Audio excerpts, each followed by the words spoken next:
যদি বৈশাখ মাসে একটি তুলসী বৃক্ষও কেউ রোপণ করে তাহলে তার অধিক থেকে অধিকতর কৃপা হবে, কারণ এই বৈশাখ মাসে তুলসী দেবীর বিবাহ সম্পাদন হয়েছে। এই বৈশাখ মাসে তুলসী অধিক কৃপা করার জন্য মর্তধামে এসেছেন।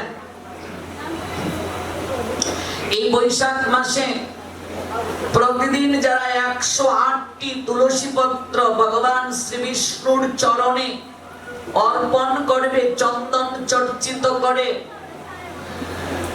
কস্মিন কালেও তার আর এই জগতে বাস হবে না। তুলসী বন্দনায় বলা হয় যে তোমার শরণ লয় তার বাঞ্ছা পূর্ণ হয়, কৃপা করে করো তারে। পরে কি বৃন্দাবনবাসী, এই বৃন্দাবন মানে ভারতের বৃন্দাবন নয়, আপনার আমার এই সেবার দ্বারা গোলক বৃন্দাবনে বাস হবে। কৃপা করে করো তারে বৃন্দাবনবাসী। মোরমণি অবিলাস বিলাস কুঞ্জে দিও বাস, নয়নে হেরিব সদা যুগল রূপ রাশি। আরেকটা নিয়ম বলে যাই, ভাগবত পাঠে আবার যখন যাবে বাড়িতে যে ফু দেওয়ার শঙ্খ আছে মায়েরা এটির সঙ্গে নিয়ে যাবে। কেমন? যখন আমরা ভাগবতের সূচনা হবে বা মাঝে মাঝে আমরা হরিধ্বনি প্রেমধ্বনি দেব, তখন সেই শঙ্খ 3 বার বাজাবে। ওই শঙ্খের যে ধ্বনি হবে আপনার গৃহে যে অমঙ্গল আছে সেটি সঙ্গে সঙ্গে কি হয়ে যাবে?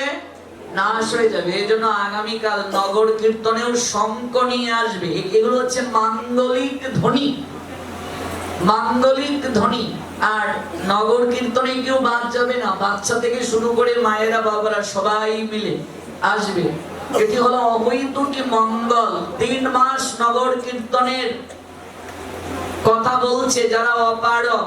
এক হচ্ছে বৈশাখ মাস, এক হচ্ছে কার্তিক মাস, এক হচ্ছে মাঘ মাস। এই 3 মাস প্রতিদিন নগর কীর্তনের কথা বলছে। শ্রীমান মহাপ্রভু সবচেয়ে বেশি আনন্দ পান, সবচেয়ে বেশি কৃপা প্রাপ্ত হন নগর সংকীর্তন পরিক্রমা। ইচ্ছে করলে হয় কার্তিক মাস, ইচ্ছে করলে মায়েরাই তো পারে, সব মায়েরা মিলে কার্তিকে বিকেল বেলা একটু বের হয়ে গেল, একটু কীর্তন করে আবার এখানে চলে এলো। নগর কীর্তনের যে কি কৃপা! মহাপ্রভু 4 জায়গায় থাকেন, তার মধ্যে শ্রীবাস অঙ্গনে গুড়া গৌরাঙ্গ হে, সচিমায়ের রন্ধনে গুড়া গৌরাঙ্গ হে, নিত্যানন্দের নর্তনে গুড়া গৌরাঙ্গ হে, রাঘব ভবনে গুড়া গৌরাঙ্গ হে। নগর কীর্তনে গৌরহরি সতত বিরাজ করেন।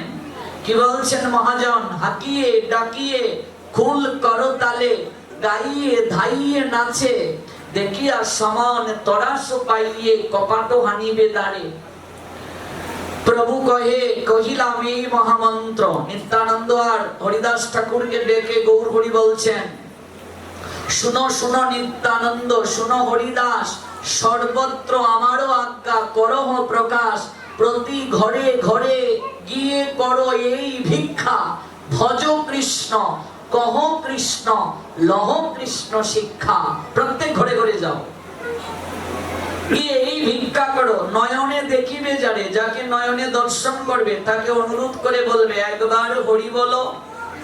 তাতেও যদি সে না করে তাকে আলিঙ্গন দিয়ে বলবে একবার হরি বলো। নিতাই চাঁদ বলছেন যদি করতে না চায় চরণে জড়িয়ে ধরে তাকে হরিনাম করার কথা বলবে। গৌর হরি কি দৃষ্টান্ত দিলেন, কত দৈন্যতা প্রদর্শন করালেন। এই জন্য নগর কীর্তনটা অতীব গুরুত্বপূর্ণ। আপনাদের কার্তিকে নগর কীর্তন হয়? হয়? বা খুব ভালো। এটা অত্যন্ত কৃপা। 3 মাস যারা অপারক, 3 মাস কার্তিক, মাঘ, বৈশাখ। অনেকেই বলবে বাবা কার্তিক নিয়ে মহা বিপদে আছি, আপনি আবার বৈশাখকেও যোগ করে যাচ্ছেন। হ্যাঁ, আপনারা প্রাইমারি স্কুলেই সারা জীবন থাকবেন, হাই স্কুলে যাবেন না, কলেজে যাবেন না, ইউনিভার্সিটিতে যাবেন না, ভজনে তো একটু একটু করে অগ্রসর হতে হবে। কার্তিক যারা পারেন না করেছেন, এবার আস্তে আস্তে বৈশাখ অ্যাড করুন, তারপর মাঘ অ্যাড করুন, তারপর চাতুর্মাস্য অ্যাড করবেন, তারপর ধীরে ধীরে আহার শুদ্ধ। জীবন তো চলেই যাচ্ছে, আর কত প্রাইমারিতে পড়ে থাকবো? ভজন তো কিছুই করা হলো না, ধীরে ধীরে জীবনের বেলা চলে যাচ্ছে, যে কথা দিয়ে এলাম ভগবানের কাছে কিছুই করতে পারলাম না, প্রতিশ্রুতি রক্ষা হলো না, কিছু হলো না সম্পাদন, একটু একটু করে তাই এগিয়ে যেতে হবে। তুলসীকে প্রতিদিন আপনারা স্নান করাবেন। এই বৈশাখ মাসে তো অধিক কৃপা তুলসী। এমনিতে 4 বার পরিক্রমা আমরা করি, জানি কানি চপা পানি ব্রহ্ম হত্যা দিকানি চ তানি তানি প্রণশন্তি প্রদক্ষিণ পদে পদে। জেনে না জেনে যত পাপ করছি, এমনকি ব্রহ্ম হত্যার মতো যদি কোনো পাপ করে থাকি, তুলসী পরিক্রমা করার সাথে সাথে দেহ দ্বারা পাপ করার প্রবণতা নষ্ট হয়। কিন্তু আপনি বৈশাখ মাসে 108 বার তুলসীকে পরিক্রমা করবেন।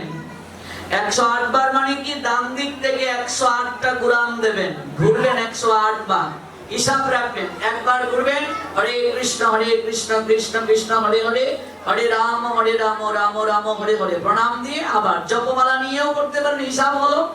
অর্থাৎ এক মালা হয়ে গেল 108 বার, তুলসীকে 108টা পরিক্রমা হয়ে গেল। যদি বৈশাখ মাসে কেউ 108 বার তুলসীকে পরিক্রমা করে, তার সকল তীর্থ পরিক্রমার ফল লাভ হয়ে যায়। সব তীর্থ পরিক্রমার ফল হয়ে যাবে। আপনার তীর্থ পরিক্রমার ফল হবে। জগতে অনেক লোক আছে, বয়স হয়ে গেছে, তীর্থে যাওয়ার শক্তি নেই, শরীরে আছে কি নেই? জগতে অনেক লোক আছে যাদের কোনো সামর্থ্য নেই, অর্থাৎ অর্থ নেই, তারাও যদি মধুসূদন মাসে 108 বার তুলসীকে পরিক্রমা করে, সকল তীর্থ পরিক্রমার ফল হবে। আপনি এই বৈশাখ মাসে একটি হলেও তুলসী মালা কাউকে দান করুন, অক্ষয় থাকবে। একটি হলেও জপমালা ভক্তদেরকে দান করুন বৈশাখ মাসে। সামর্থ্য অনুযায়ী একজনকে হলেও আপনি প্রসাদ গ্রহণ করান, একটু দক্ষিণা প্রদান করুন, বস্ত্র দান করুন, অবৈতকে মঙ্গল হবে। কারণ সত্যযুগ যখন শুরু হলো, বৈশাখ মাস অক্ষয় তৃতীয়া তিথি। এই অক্ষয় তৃতীয়া তিথিতে কি কি কার্য হয়েছিল?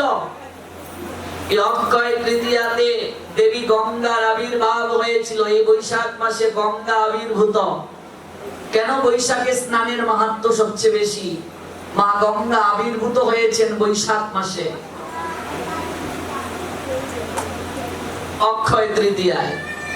অন্নপূর্ণা দেবীর আবির্ভাব বৈশাখে অক্ষয় তৃতীয়ায়।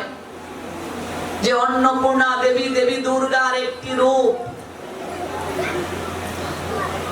অক্ষয় তৃতীয়ায় যদি কেউ সাধু বৈষ্ণবকে সেবা করান, অন্নপূর্ণা দেবী প্রতিজ্ঞা করেছেন, বৈশাখে যদি কোন সাধু সেবা করান, অন্নপূর্ণা দেবী প্রতিজ্ঞা করে বলেছেন, আমি তার গৃহে চিরকালের জন্য অবস্থান করব।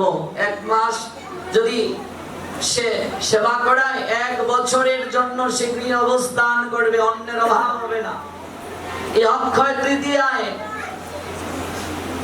দক্ষরাজ কুবের মহাদেবের প্রার্থনা করে, সন্তুষ্ট করে বিপুল অর্থ সম্পদ গ্রহণ করেছিলেন।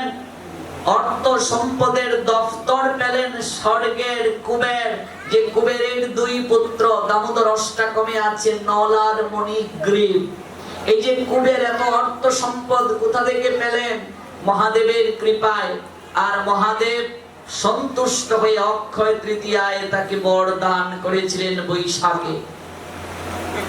ভগবানের ষষ্ঠ অবতার পরশুরাম এই অক্ষয় তৃতীয়ায় বৈশাখে তিনি আবির্ভূত হলেন।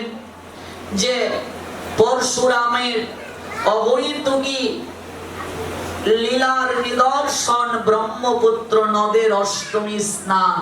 আপনারা জানেন এই মহিমা। এই পরশুরাম আবির্ভূত হলেন অক্ষয় তৃতীয়ায়, ভগবানের ষষ্ঠ অবতার। এই অক্ষয় তৃতীয়া তিথিতে ইন্দ্রদুম্ন রাজা রথের কার্য শুরু করেন। রথের যে চক্র, চাকা, সেই চাকার কার্য শুরু হয় বৈশাখে। এই অক্ষয় তৃতীয়া তিথিতেই বৈশাখেই যারা কেদারনাথ গিয়েছ, বদ্রীনাথ গিয়েছ, বদ্রীনাথে বদ্রীনারায়ণ অবস্থান করেন। সেই বদ্রীনারায়ণের 6 মাস দরজা বন্ধ থাকে মন্দিরে, আর 6 মাস দরজা খোলা হয়। সেই বদ্রীনারায়ণের মন্দিরে 6 মাসের জন্য পর্যাপ্ত ঘি দিয়ে, সবিতা দিয়ে দরজা বন্ধ করে রাখা হয়। প্রচুর বরফের জন্য সেবা পূজা বন্ধ থাকে। তার যখন উন্মোচন করা হয় অক্ষয় তৃতীয়ার দিনে, লক্ষ লক্ষ লোক শঙ্খ চক্র গদা পদ্মধারীকে দর্শনের জন্য বৈশাখে তারা বদরিকা আশ্রমে যান, অর্থাৎ বদ্রীনাথে তারা যান। এই বৈশাখ মহিমা কেন, বৈশাখ মাসে কেন মহিমান্বিত তা বলছি। এই বৈশাখে দ্রৌপদীর বস্ত্র হরণ হয়েছিল। দুর্যোধন দুঃশাসন অক্ষয় তৃতীয়া তিথিতে দ্রৌপদীর কাপড় টানছিল।